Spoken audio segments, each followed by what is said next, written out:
is the K-Pop Cast, bringing you the best sounds and ideas in K-pop each episode. In this episode, we'll be introducing you to some spicy K-pop song and hallyu content recommendations.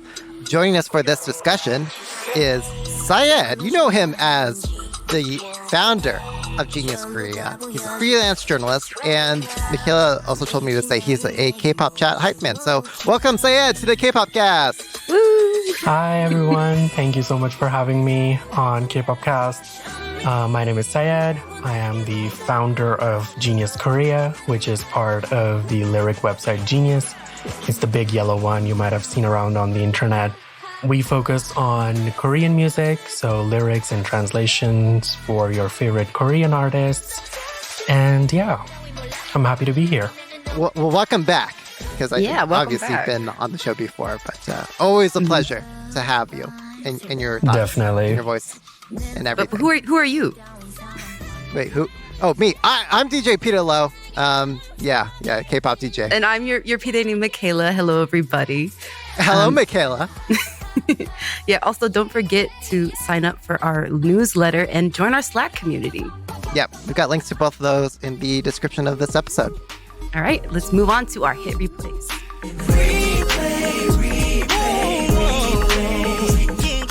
So in case you're new to the show, hit replays are simply the very best songs in K-pop that we recommend you check out. So to kick things off, what's your hit replay, Nim? Yeah, kicking it out with the bestest hit replay. Oh, the bestest. Only the very bestest. Okay, yes. Yeah, so my hit replay this week is CSR or 첫사랑, pop, pop, ! They are a new group that has just debuted back in July, actually. So this is kind of bringing back an older hit replay. And they have taken a very hard turn from the dark girl crush sound to what we now refer to as Christian horse girl music, right, Peter? So you can think of it as kind of like 2015, 2016, like Lovelyz, April, La Boom, G-Friend, and I'm so nostalgic for this sound, and I love this song.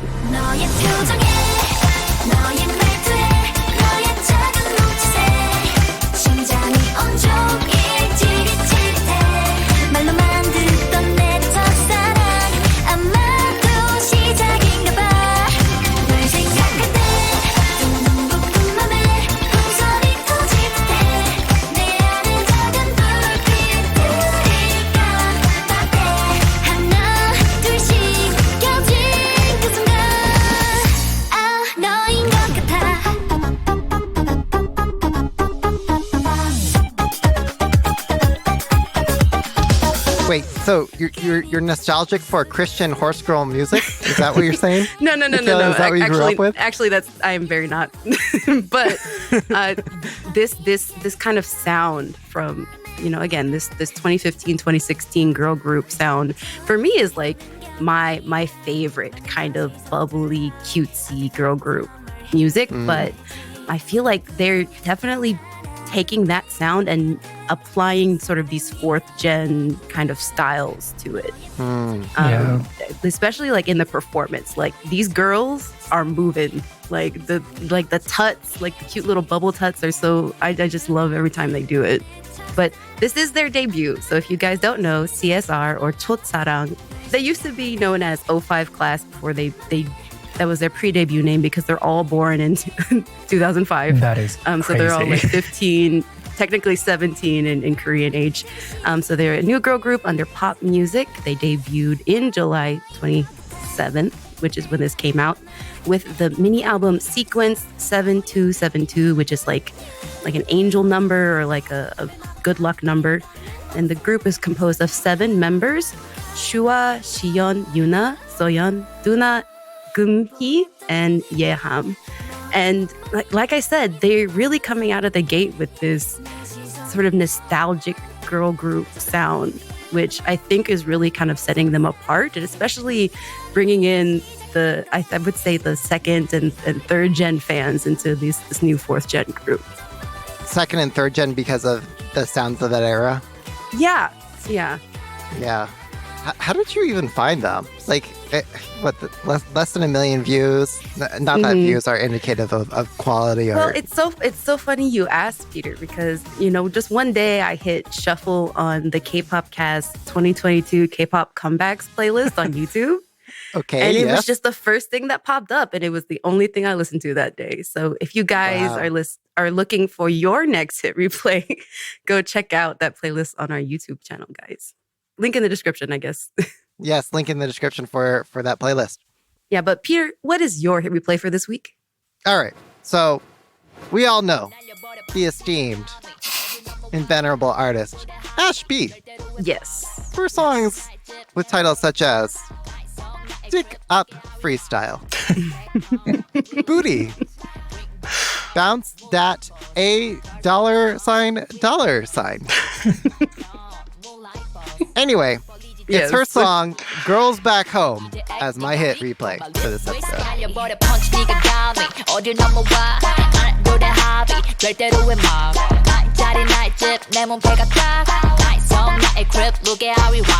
Girls back home, we like goats.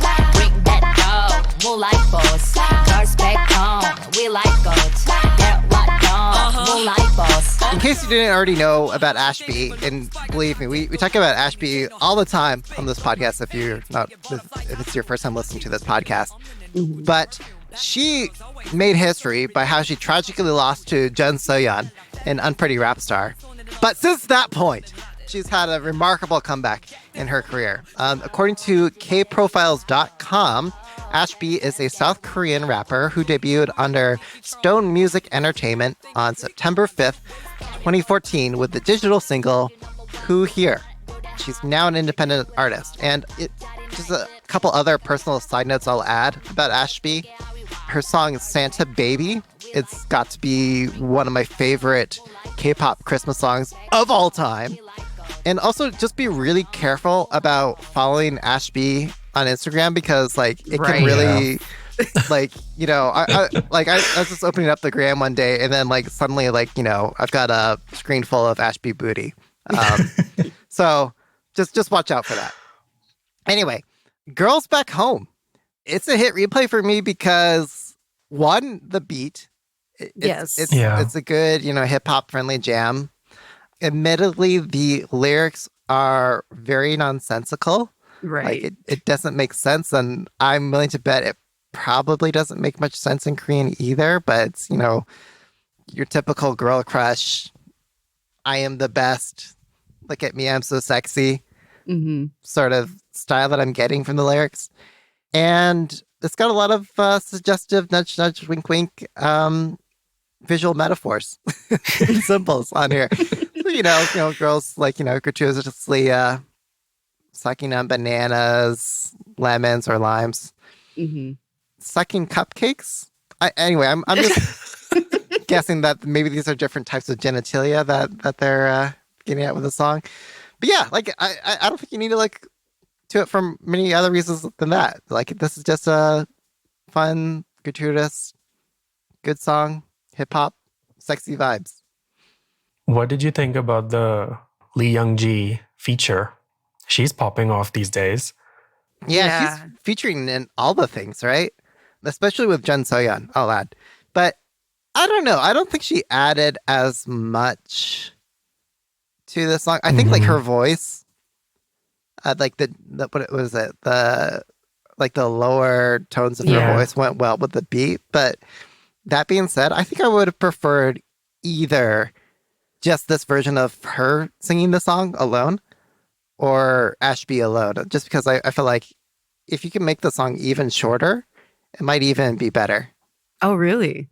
Yeah. Okay. See, I would say the opposite because I think that the contrast of their voice really adds to the song for me. Yeah, me too. I think her deeper tone is really unique.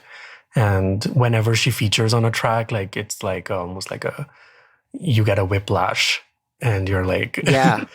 Right. Even in the comments, people who don't know who she is, they were so surprised by how deep her voice is, especially compared to Ashby. And I mean, her Instagram post with Ashby was the reason why it went so viral.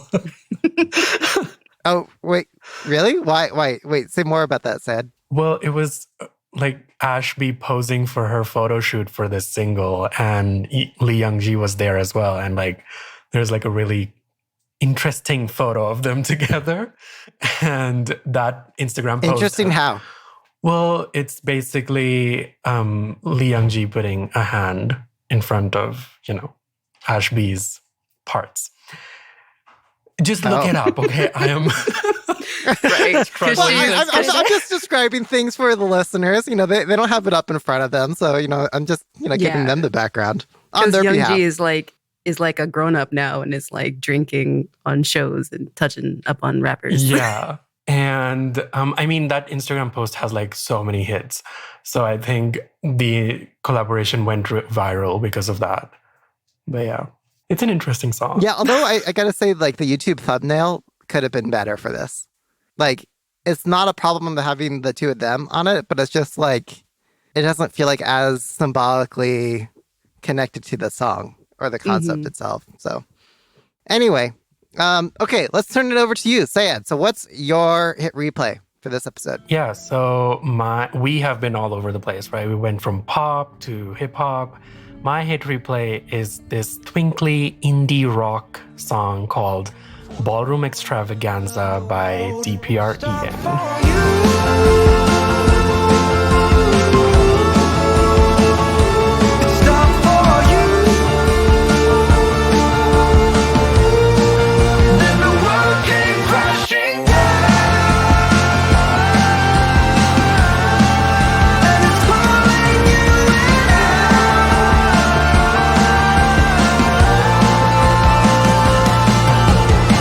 So DPREN, or Christian Yu, he released his second album called Mood Swings Into Order. And there aren't any specified singles for this album. It's more like Renaissance by Beyonce, where it's like you have to listen to the whole album to experience it. Right. But yeah, Ballroom Extravaganza is like an indie rock song that gives you a good taste of, the style of songs that he's trying to go for with this project.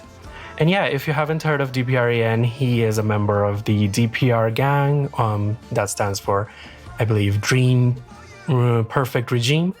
And he's usually clubbed with DPR Live, who's like a K-hip hop artist. Really cool rapper as well. DPREN, Christian, he is a Korean-Australian singer-songwriter. Before he debuted as DPREN, he was heavily focused with visuals, so he was also like a music video director and stuff like that. And for his first album, Mood Swings in This Order, he released a visual documentary to go along with it. And he did the same with this new album as well. Part 1 is out right now, so you can go watch that. And it's really cool. It's just so intriguing, like the set designs, the costumes, the editing. It's a visual masterpiece, honestly. Like, yeah, it's a whole journey. Yeah, and so yeah. Sorry, go ahead. I was just gonna ask you to dive more into that. Like, so what is it about those visuals that makes it so intriguing? Oh, it's just like it makes you, because the lyrics itself, or for example, with Ballroom Extravaganza, it's not very straightforward. You can't just like read the lyrics and be like, oh yeah, that's exactly what he's talking about. So you really need to like have a deeper analysis of the lyrics. And I think the visuals really help with that in terms of like, for example, Ballroom Extravaganza is a song about how his emotional downfall was such a public spectacle because he has been very open about his struggles with bipolar disorder and other mental illnesses. So the visual itself does a very good job of, how it's like he's dressed up in these like really glamorous and glittery outfits, showcasing how, it's like, it's almost like a colorful spectacle, but deep down he, like in one of the shots, he does not have an eye. Like that's one of the key elements of his visuals with this album is like the eyeball doesn't exist. So yeah, he's playing around with lots of themes and motifs and stuff like that. So yeah, it's it's just fun to look at if you're not really into like analyzing the song too much. But if you are into that, then it's like a really good supplement for the album itself. And it's a very sad song. I think like with Right. It's a very sad song. Totally. Yeah, we even without going through that layer of analysis, like just listening to the song and then looking at the music video as you described, you can feel that like emotional conflict and tension between I think what you're describing, like these highlights and these low life moments. Yeah, it really goes back to his motif of like he has bipolar disorder and he's very open about it. And he explains it in his interviews about how, you know, he has his highs and he has his valleys. And those two are like almost like completely different person. And his songs also display that, where the song sounds really bright and sounds really uplifting. But when you look at the lyrics, it's very sad and it's almost very cinematic in a way. Like it's almost, you know, like talking about a tragedy, like a Shakespearean tragedy. He's even expressed in his interviews, I believe, like he is almost in a way playing a character of himself. Like it's not the person that we're seeing isn't necessarily like Christian Yu. It's this character I think he's calling Mido, which I know it's an acronym for something, but I can't remember what it means. It's actually it's an acronym for the album name. So Mood Swings, M, to order. So it's a play on that. And then his second album it also fits into that acronym.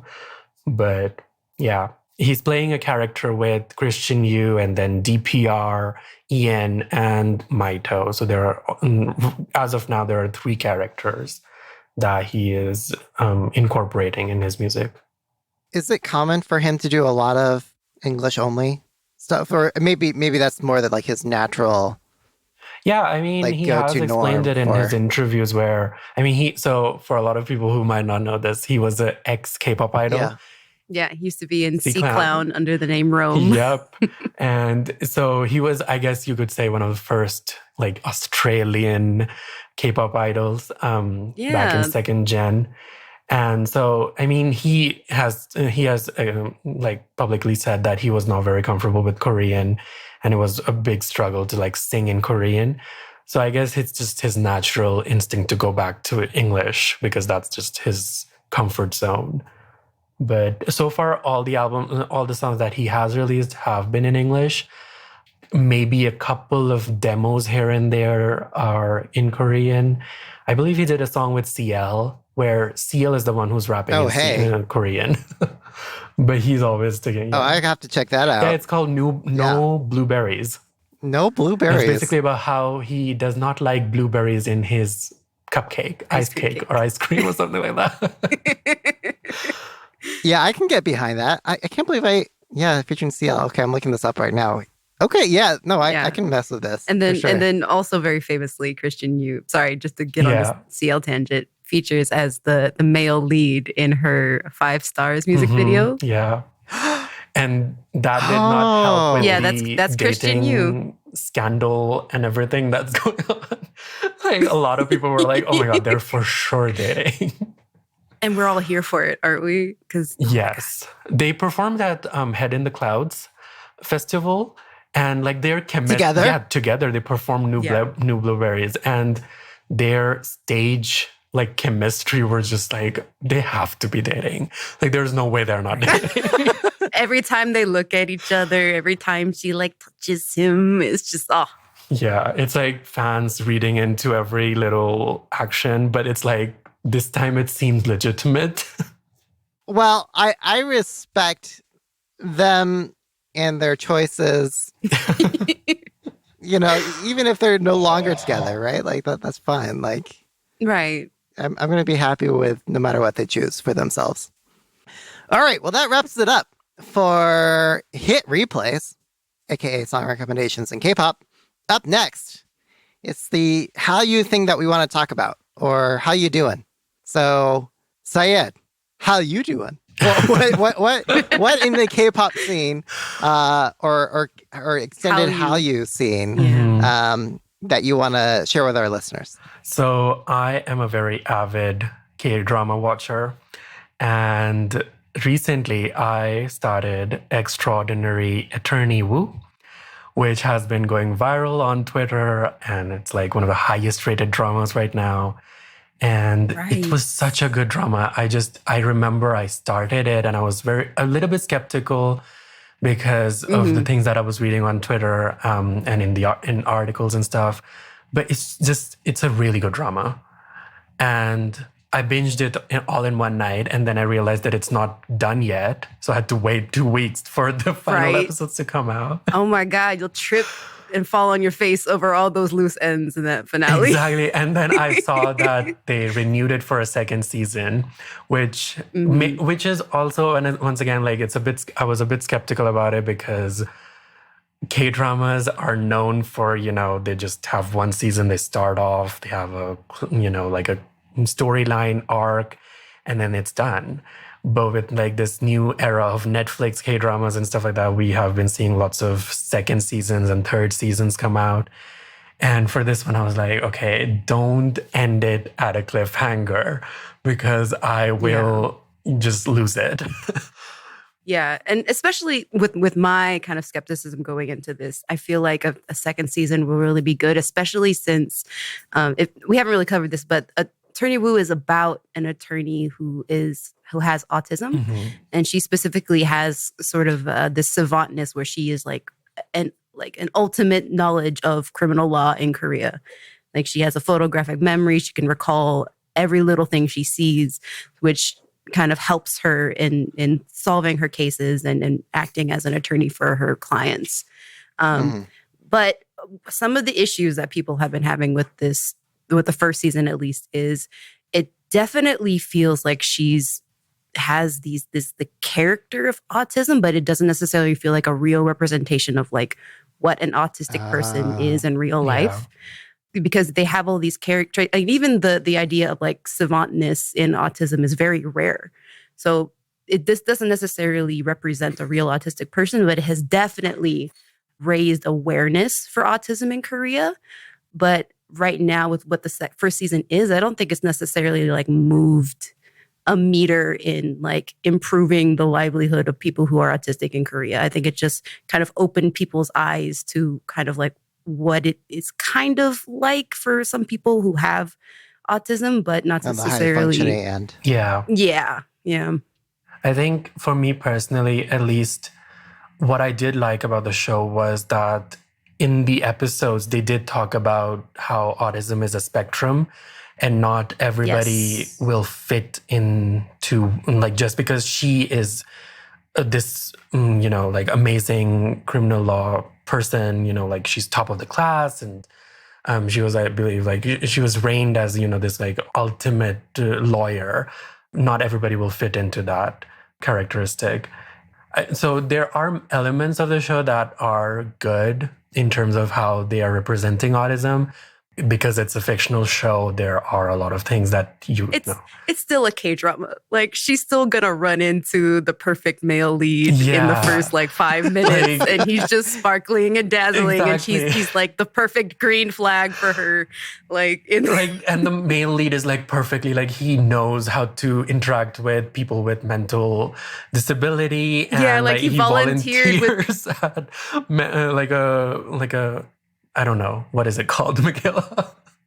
I can't remember exactly, but he's has a lot of experience with people with autism, like definitely more than the average Korean person would. So he just kind of appears magically as like the perfect romantic lead for her while she's like trying to figure out her career as an attorney.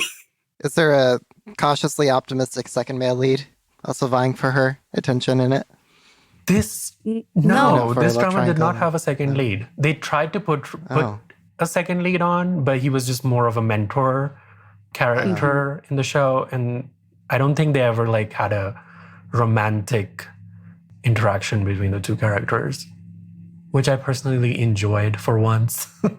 Right. It was, again, green flags everywhere with this one. Yeah, and her colleagues were supportive, her boss was supportive, her CEO was supportive. I was just like, wow. We actually talked about this drama on our last episode, and I think it was K-pop sociology, or maybe it was Virginia, they mentioned, but there was also another character on the show who was also on the spectrum, but they were trying to, I guess what they liked was that it was to contrast, like, hey, not all people are high functioning. Yeah, there was a client in the case. He was definitely on like the stronger end of the autism spectrum, where he wasn't as high functioning as she was. Yeah. And again, it was she kind of like their interactions with each other and how the other characters interact with them was a good contrast and representation, especially since the whole show you're following her, and while she isn't necessarily completely high functioning as like some people on the other side of the spectrum, she's still kind of like the more idealized version of what somebody who has autism. And that's what I also enjoyed. Like it was like, for example, that case, the specific case about the boy with autism. She said that, are you appointing me as his lawyer just because I have autism? And I thought that was a very good sort of moment in the show where, like they are questioning those kinds of things that we do in society, where, oh, if you're a similar person from a similar background, you should work with them just because you have like a similar, just one trait that's similar between the two of you. Yeah. Yeah. And that comes up in comments of like just Korean culture in general, like, cause especially like getting into like law culture where it's like, oh, that judge, he went to our college, so maybe he'll like look at us favorably in this case. Wow. But no. Those moments created some really good, like, laughable moments in the show. Yeah. He's our sunbaenim, right? So he'll treat us nicely, right? No. One thing I also enjoyed about the show was like, it wasn't like a very dark law show. A lot of the times when we have law in K-dramas, it just becomes like so depressing and so dark. It's often murder involved. There's murder. Like, I feel like a great contrast to this is like, was it Juvenile Justice is a great example of a newer K-drama where it's like very dark and very sad. And this is very much so. Peter, I don't know if you listened to it, but like when I went to KCON, there was a talk about kind of like what Gen Z culture is attracted to, especially in Korean media. I was just starting to listen to that. Yeah. Yeah. And so the UCLA professor, she was talking about how this idea of like agejageham and like how, even there's this like cuteness and this like really loveliness to how these dark or maybe like sad concepts are presented, which really is like a forefront in this show. Yeah. Like every time she has like a epiphany about a case, she sees like a whale popping out of the ocean. Cute. Or she'll like vision a whale like in the air swimming through the courtroom. It's very like visually like cute. But I guess that was also a point of criticism for this show, because a lot of people criticized it for portraying some of the darker themes in like a very light-hearted way. For example, one of the characters has stage 3 or 4 stomach cancer, and they just sort of made it like, oh, he's just in the hospital, like he's joking around and stuff like that. And so a lot of people criticized the show for that as well. Yeah, Attorney Jung. Oh my God. Yeah. See, because he's played by Kang Ki-young, who was an actor who I'm happy is having his own little moment with this show as being kind of like the lesser known in the cast. And his performance in the show has been just knocking it out of the park, and I'm so excited for him. Yeah. As a fan who found him from What's Wrong with Secretary Kim. Yes. Like, yeah. He's always played the comedic sidekick, and so I'm like really happy that he's very, very comedic roles. Yeah. But comedic actors always tend to like knock it out of the park when it comes to very dramatic scenes and very dramatic characters. For sure. But okay, so season 2. I have really high expectations from season 2. But Peter, how you been? Yeah, so I found this one super in-depth article about this like really particular but niche thing to K-pop. Right. Which is the styling of K-pop in-ear monitors. Yeah. So have you ever been to a K-pop concert and you've seen your idols and they've got like, little headpieces in their ears? If you look really closely, you'll see that they're actually got like very specific details that Yeah. are often like designed to map and go along with the concept that they're dancing or performing to. Not to like mansplain this if you guys already know it, but like the reason why these monitors are important, from a technical performance point of view, is because you need to be able to hear yourself. So like if you're singing, or let's say you're talking but you can't actually hear yourself, your brain just has a hard time processing. Like it's not to say that it's impossible, but it's like hearing your voice, especially when you're singing, when you're trying to make sure that you're hitting your notes and delivering the right way. That's important. And also getting a good balanced mix of not only your own voice, but the music and stuff. Because, I even face this when I'm DJing, right? Like if I'm trying to beat match into the next song that's playing, but if I was listening to the music that's being broadcast out into the hall in front of me, sometimes there's latency, delays, reverb, echoes, just crowd screaming, that maybe it's like a half second behind what I'm actually controlling on the computer. So that could like really mess you up. So being able to listen, it's often why you see DJs with like headphones on, for example, helps them in their performance. The same thing with K-pop idols. So anyway, we'll link this article in the episode description. But this article does like a really phenomenal job of showing like, well, what K-pop custom in-ear monitors got more social attention than others. Which ones, from a technical performance point of view, are better than others. So I just like it just because it's like this thing that, you could easily skim over or miss, but it's just so much. Yeah. Like, one, the article has a great attention to detail, but the craft itself of custom in-ear they're all monitors, very pretty. They're very pretty. Yeah, there's just so much visual detail that goes into them. I think I remember one where it was EXO, and during one of their, they released live concert DVDs and stuff. So it had a little bit of a clip of their mics and their headpieces and stuff like that. And it was like designed specifically to match the outfit and the lighting that is going to be on the stage, so it doesn't stand out as much. So I thought that was really cool. Yeah. And I feel like also this is in-ear monitors are kind of things that are used in fandom wars as a sign of like, look, 17 used to have to use like Apple earbuds, and now they've got these beautiful sculpted things. They came up so far. Yeah. I never even thought about it that way. Tape those earbuds to their head. And now they each have a custom set. Wow. It's like almost like the microphone itself, where it's like it's glittered and it's like studded with like gems and stuff. And yeah. But you know what this article reminded me of? That have you seen that TikTok or Twitter clip that is going around of Rina Sawayama? Is that how you say her name? Mm-hmm. And she basically showed in the video what she hears when she puts in the earpiece. And it's basically like she goes up on stage and there is the countdown 3, 2, 1 in her ear, and then she starts singing. Mm-hmm.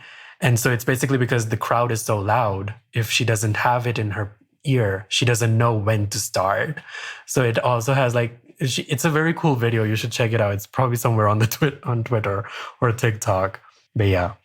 Yeah, I'm looking up the tweet that you're referencing in the TikTok right now. Mm-hmm. Yeah, but we'll link this as well. Okay. Yeah, this is really good at illustrating the concept. So we're gonna add a special guest "How You Doing" thing. This comes from him. What is it? San Francisco Chronicle, Datebook contributor, K-pop music writer, Todd, and he sent in this audio recording. What's up, K-pop cast listeners? It's your boy Todd. Now, like many of you, I read the Stray Kids Billboard cover story and I was watching the online reaction. The story has its faults, yes. It used a bunch of tired tropes about K-pop, about the age of the crowd, the concert, and comparing them to BTS. The more fringe elements of the stay fan base were calling on the publication to omit or rewrite certain parts that they didn't like. Now, it's one thing to disagree with the content of a story. It's an entire other thing to demand that the publication cut factual parts of the story out and replace them with more positive coverage. The chilling thing about it is that the publication Billboard appears to have caved and removed some references applying to Stray Kids' origin story. And that was done just to please this mob. These fans need to know that journalism, it's not PR. It's not fan service. If they disagree with the author, that's fine. If the magazine made a factual error, they should change it and run a correction. And I just checked and there was no correction issued. Now, journalists shouldn't negotiate with online mobs. I've been a music journalist for over 30 years. And I will say this fucks up the game for all of us because now, maybe for the last couple of years, they feel emboldened. They feel entitled, thinking if they put enough pressure on the writers or the editors, they'll change something that they don't agree with. Sorry, but that's not how this works. If you don't like something you read, it's okay to complain about it. Heck, start your own blog or magazine, but don't start demanding rewrites like you're an editor. This ain't Applebee's, where you can send your steak back if it's not cooked exactly how you want it. All right. And I don't think I said enough context at the beginning there, but as Todd described, there was this big profile story on Billboard featuring Stray Kids. Yeah. But as he got into it, not all fans liked it. So what do you guys think? I agree. It was just so weird but I don't know, maybe it's just because I hadn't been on that kind of stan Twitter in a second, just seeing all these people. You're disrespecting Stray Kids by mentioning Hyunjin's scandal. You're disrespecting Stray Kids by mentioning that Woojin used to be in the group and is not anymore. And it's just basic history of the group. Are you just trying to pretend like those things didn't happen even though they did? Yes. Yeah. How dare you, Michaela? I don't really understand how that disrespects the group in any way. I feel like that's disrespectful to the group to deny them their history and the things that they've gone through to get to the point that they are at now. Yeah. I mean, I agree with there were a lot of flaws with this article. There were, as Todd mentioned, comparing them to BTS and, the age of the crowd and all that stuff. But I do want to play the devil's advocate for just a minute because... Okay. So, the history of Stray Kids, right? Woojin's presence in the show, in the group, Hyunjin's scandal, stuff like that. That is all part of it. So, yeah, they are going to mention it. But what a lot of times people don't mention, this is a huge profile on Stray Kids, right? So there should be a mention of Triracha and their pre-debut era and the stuff that they made, which was so unprecedented in fourth gen, in K-pop. They talked about so many serious issues through their music and through their lyrics that are never mentioned in things when we are talking about Stray Kids or when, in this huge article about Stray Kids from Billboard, from, journalists who are supposed to be doing their research. And so I do think that those things should have been mentioned as well. But I also agree that erasing Woojin's presence in the show, in the group, and Hyunjin's scandal could have been avoided. I mean, I'm not a very big fan of that mention. But I mean, not including Woojin as, their history that would be disrespectful. Because everybody talked about how him leaving and then the group releasing God's Menu, one of their biggest hits, had such a big impact on their career. So that is definitely a defining moment for them. So, yeah, I think I agree where stays are coming from. But at the same time, you should not, you can complain about it and you can, write your Twitter threads upon threads. but demanding for like a rewrite for those specific things, like demanding a rewrite for, why the hell do you need to mention BTS? And why do you need to say it's a bunch of tweens at their concerts and stuff like that? Like, those things are disrespectful. But the Woojin mention, like, he was part of the group. Just accept it and move on. So, like, if I understand your point of view correctly, Syed, and I think this is also especially helpful to hear, especially in your role as founder of Genius Korea, right? Another esteemed publication.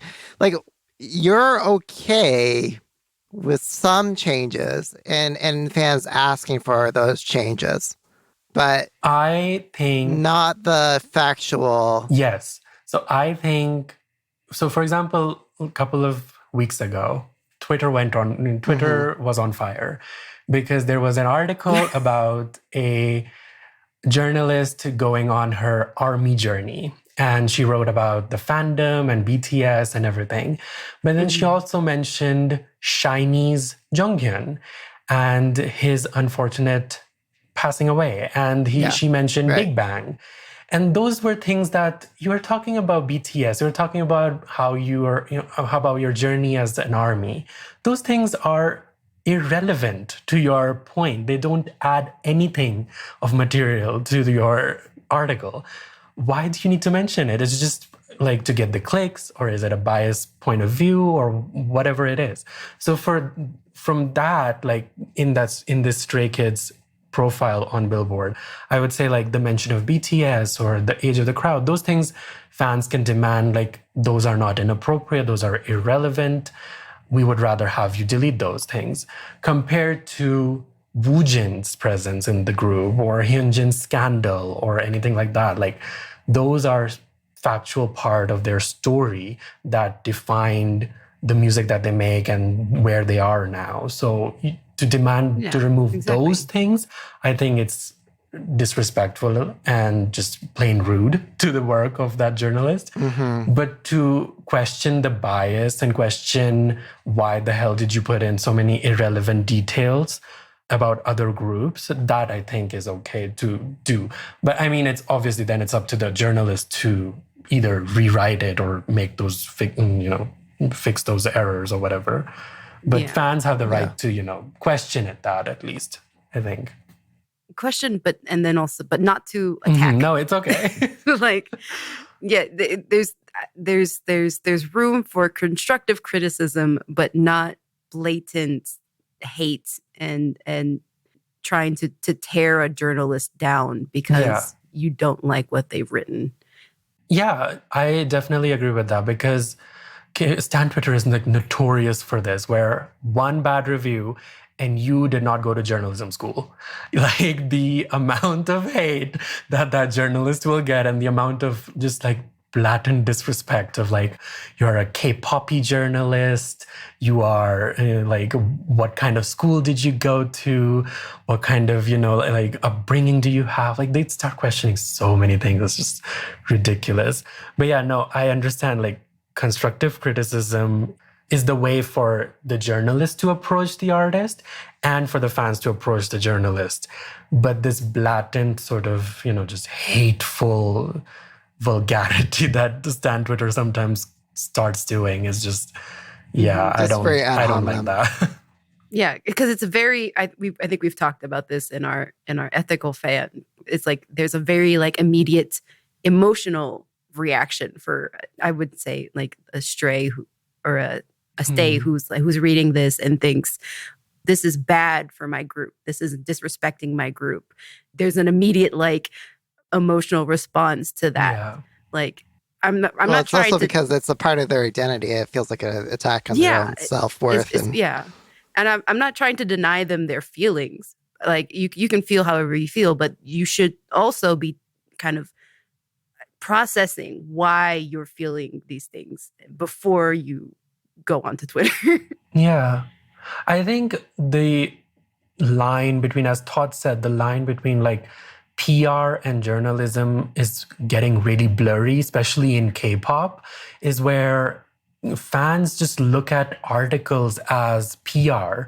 promotion, Yeah. right? And so Yep. it's like, how dare you say anything negative about them? Because if it's PR, it's supposed to be like really boastful and really braggy and really just like, they're legendary stars and stuff like that. Hyperbole. And the best of the best. Yeah, the best of the best. Like nobody, like they're untouchable and stuff like that.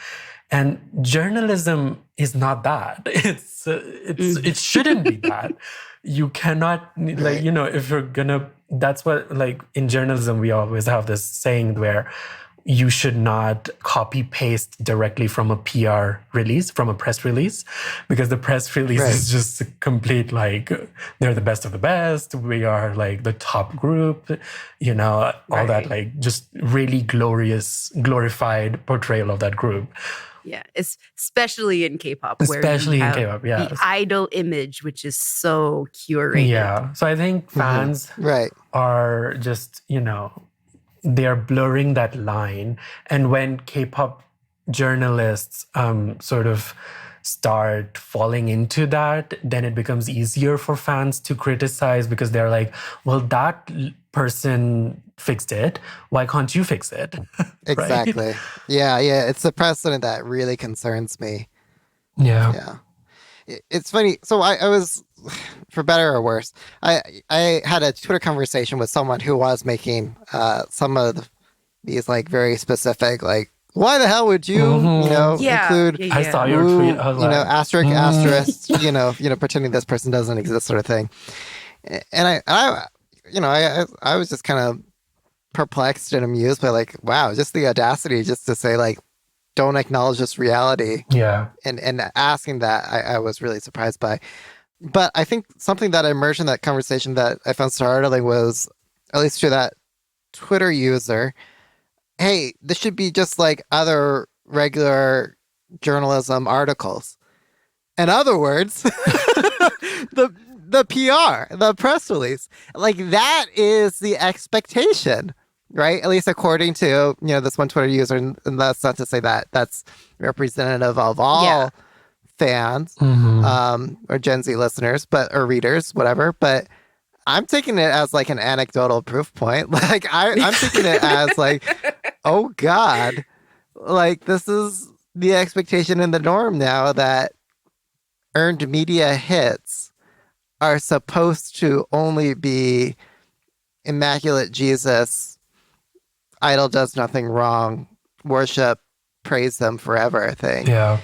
And it makes me even wonder, like, what is the point for a lot of these K-pop labels to even go on a press tour when you already have the eyeballs and clicks on your own without needing the additional views from say like earned media coverage.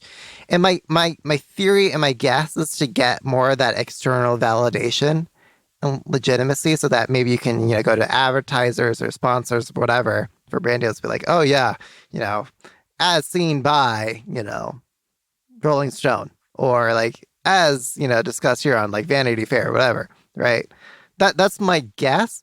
But if the point is you're trying to use earned media hits to instill legitimacy and validation, but those opportunities are baked in PR marketing efforts to begin with, then it's not really, inevitably you're going to lose that clout and cachet that you would get from those earned media hits. But you know what? That's funny, because then it backfires for every fandom, because the outlets and the people specifically working at these outlets see the drama that this fandom brings to their outlet, and they don't want it.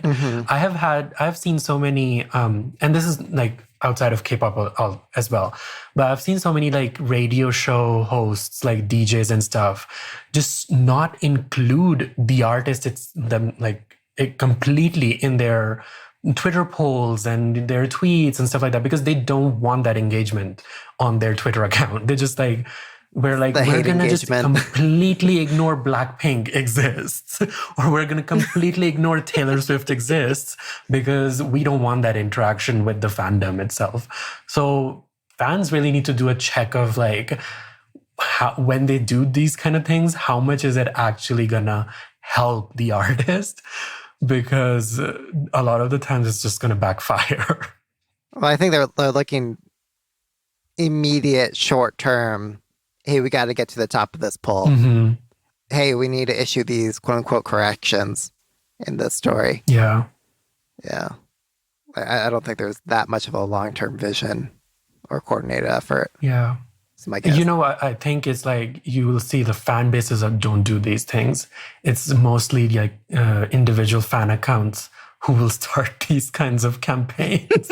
Because fan bases are knowledgeable. They know that they need to make the network. They need to work the network and have positive interactions with these outlets. It's just one fan account kind of thing will do it, and then just a whole bunch of fan accounts will retweet it. Mm-hmm. And like I said, this isn't just stays. This is something that exists across fandom. Yeah. Because it's funny how it comes in waves, especially as new groups kind of make their way to the top. Before it was stays, it was armies. Before it was armies, it was XOLs. Before it was XOLs, it was Cassies. It's not. This isn't just. We're not just focusing on this one thing. This is something that has happened and been going on for a long time. Mm-hmm. It's a historical thing. Yeah. Well, again, I just worry about the precedent that we're setting here on the journalism front. I think where I would disagree with you, Syed, in my view of this is I am similarly peeved by the lazy journalism using cliches to help, flesh out a story. Is anyone aside from the author himself comparing Stray Kids with BTS? Because I haven't seen that comparison before.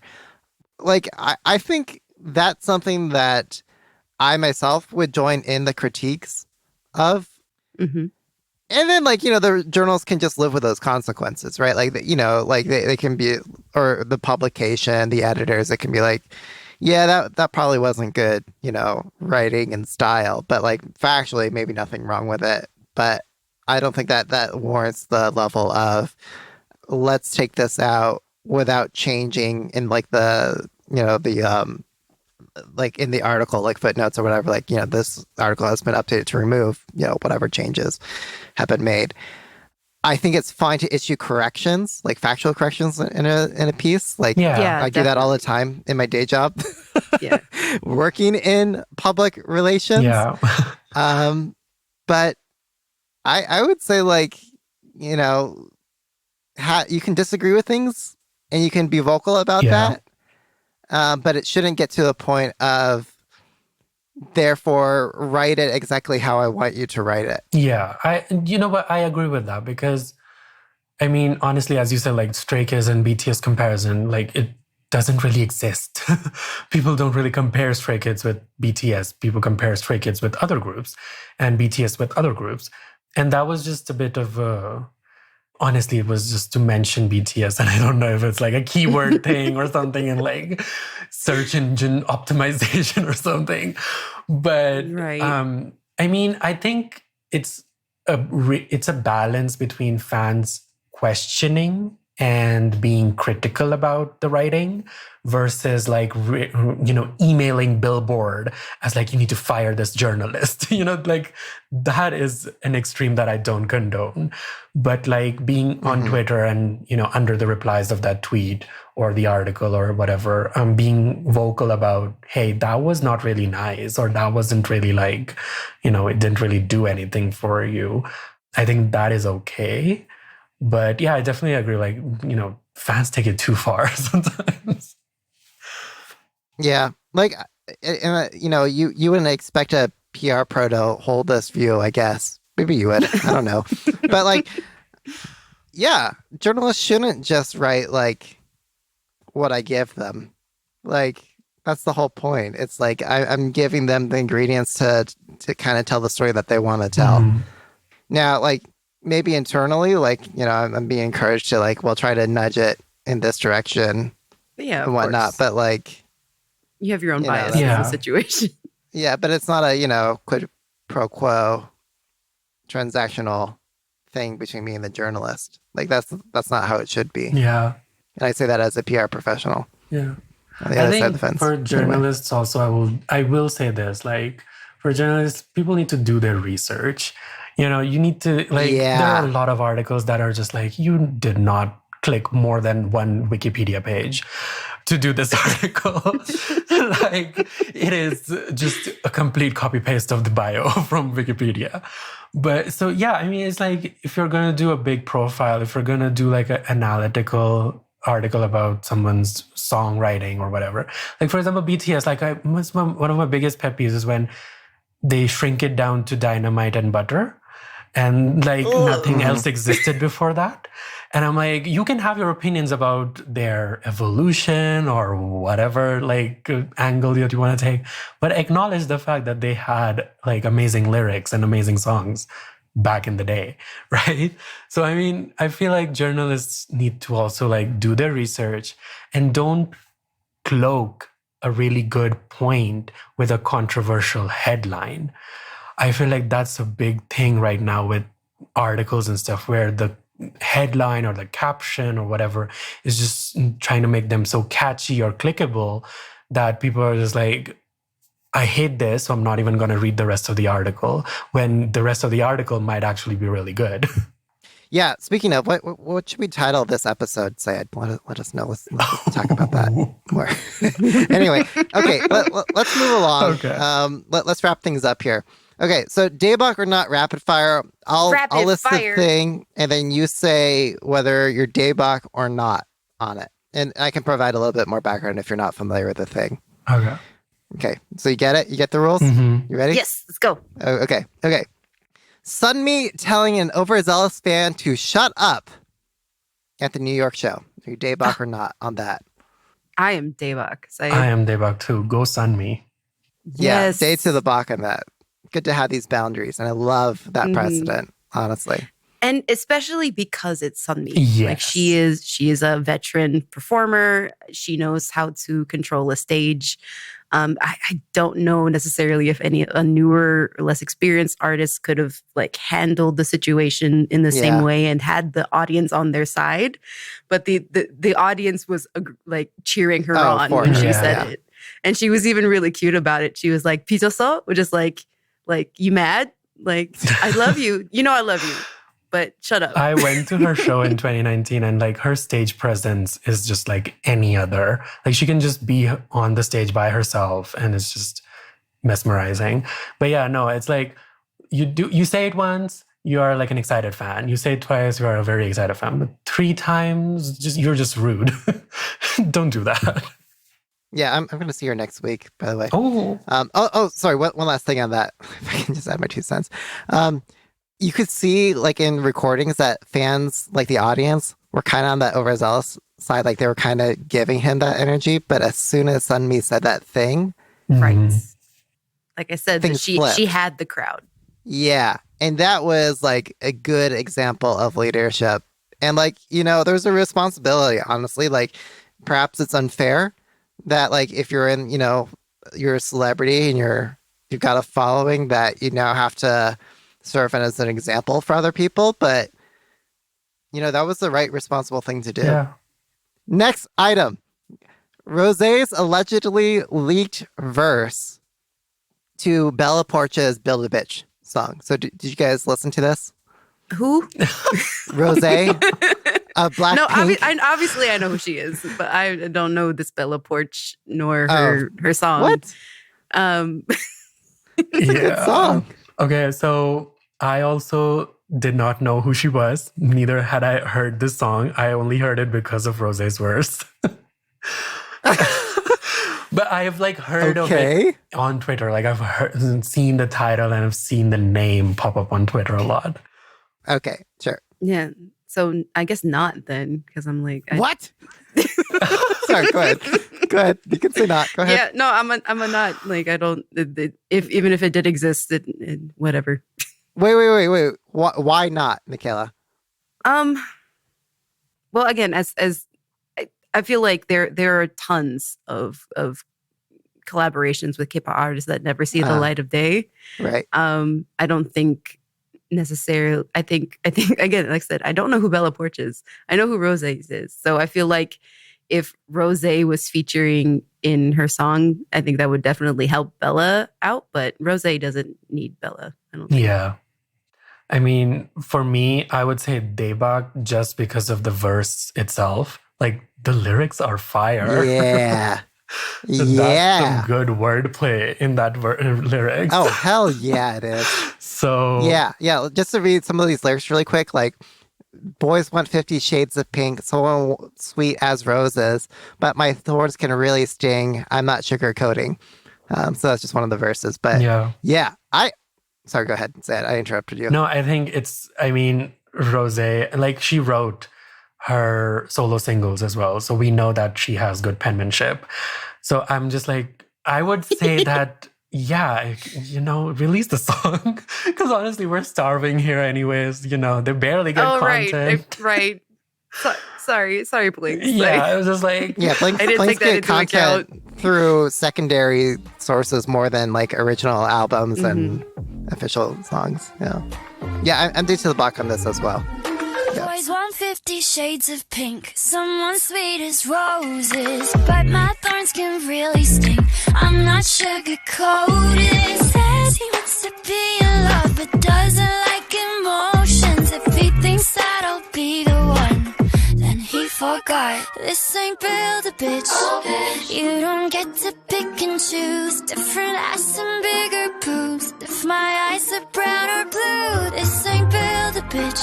I'm filled with flaws and attitudes. Oh, if you need perfect, I'm not built for you. But moving on, Blackpink's Born Pink, the 8-song track list.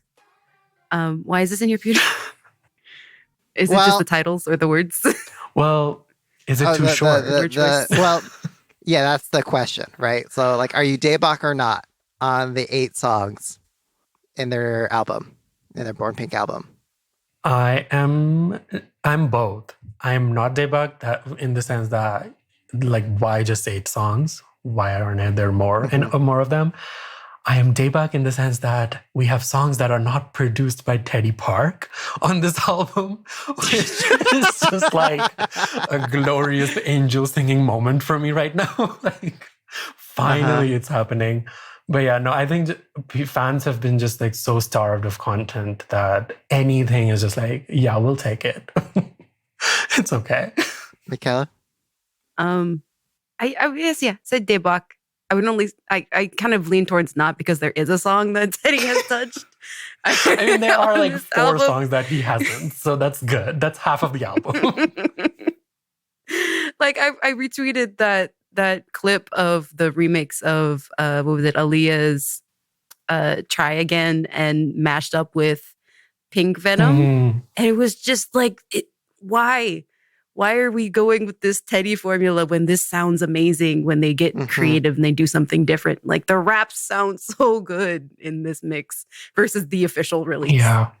Well, I'm Daebak on 8 tracks. I think some fans have critiqued, like, is this even an album if you only have 8 tracks? But the cutoff is 7 songs. Yeah. Oh, it's a mini album if it's 7. If it's a full album, if it's 8. Okay. Yeah, but it's new content, and commercially it's working for them, and that's all that really matters. Okay. Well, apparently it's not 100% working for them commercially because are we Daebak or not on Blackpink, Pink Venom not being eligible for Music Bank Korean charts? Wait. No, I am not Daebak because like it's just one word that is making it. Yeah, so it mentions the brand Celine, which is keeping it from being broadcast because you can't. That's a no for Music Bank. You know what? But wait, because Music Bank doesn't allow promotional advertisers. Yeah, specific brands. Yeah, you're not supposed to like mention specific brands like Gucci and stuff. Like even that would be flagged. But they can appear in the music videos. Yeah. So it's the way it's ineligible is that it will not be eligible for a Music Bank win. In their charts, they are not eligible anymore to compete. But I honestly thought, like we have had this kind of thing happen before where they just change the lyric. They just change it with one word. That one thing. EXO did it with Lotto, where they changed it to louder. It doesn't make any sense. Right. Because gambling is illegal in Korea, so you can't be playing the lotto in a song. Are you crazy? And so they did that. And louder does not make any sense in the context of the song. But yeah, I just thought it was kind of dumb. Yeah. So wait, Michaela, you were not on that one? Yeah, I'm a not. Yeah, I guess I'll jump on the bandwagon. Yeah, I guess it's not as well, just because it's like, where do you ultimately draw the line? Yeah, no daebak for censorship, Mm-hmm. especially over something so silly. Yeah, and also like coming like 2 weeks later, these things are usually determined before the release of the song, and that a song will not be eligible for certain shows. But they are finally coming around and saying that, oh, by the way. Okay, are you guys daebak or not on the Luna tour finally ending? and the remaining standing members who haven't suffered tour casualties? Good God, their tour was just like every single stop they would release a statement about some member missing or some member being injured or some member sitting out. It was just a constant like...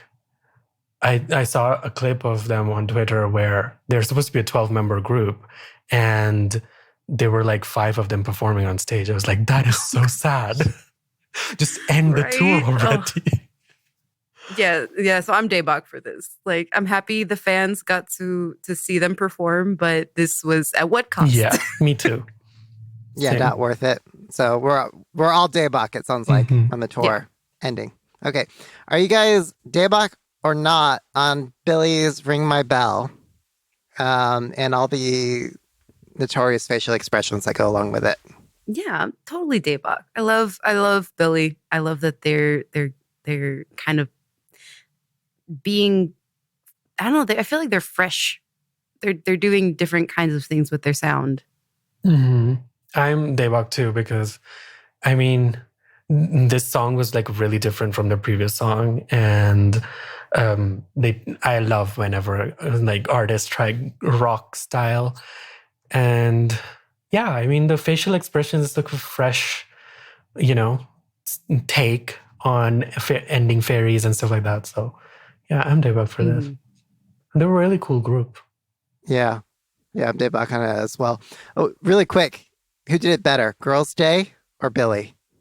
Oh, Girls' Day. yeah, same. Still Girls' Day, but less cuts though in the music video. Fewer cuts, yeah. Fewer cuts. Syed is just not going to answer that one. No, like the correct answer is no answer. No, I'm not answering that. Okay, all right. Last one. Are you daebak or not on Red Velvet's Seulgi's solo debut? Daebak.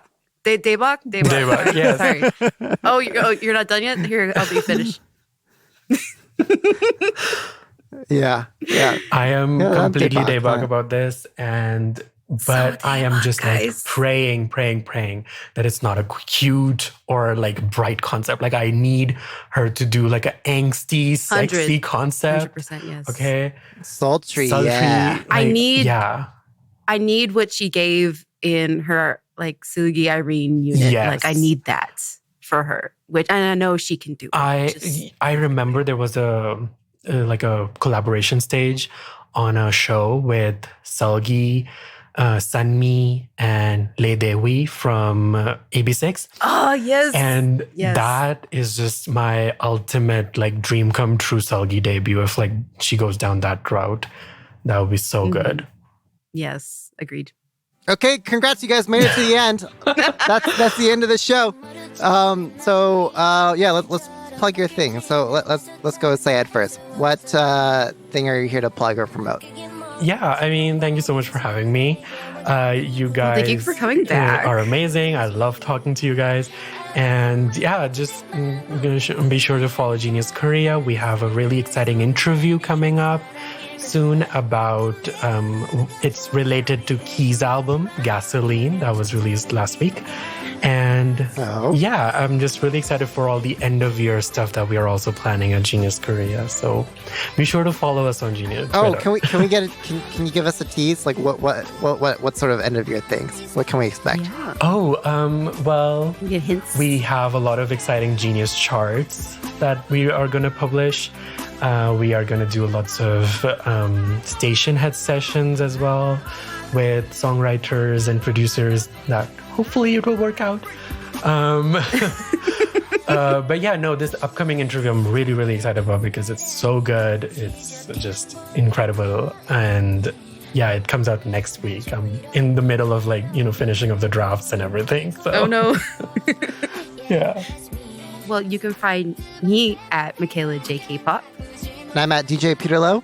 And you can follow all of us at the Kpop Cast on Twitter. Don't forget to rate, review, subscribe, check out our newsletter, join the Slack, listen to the playlist of all the other hit replays. And we'll be back. It sounds like we're going to do a Jackson edition for the next episode. Right. So, yeah. All right. Catch y'all later. Bye, guys. Bye. You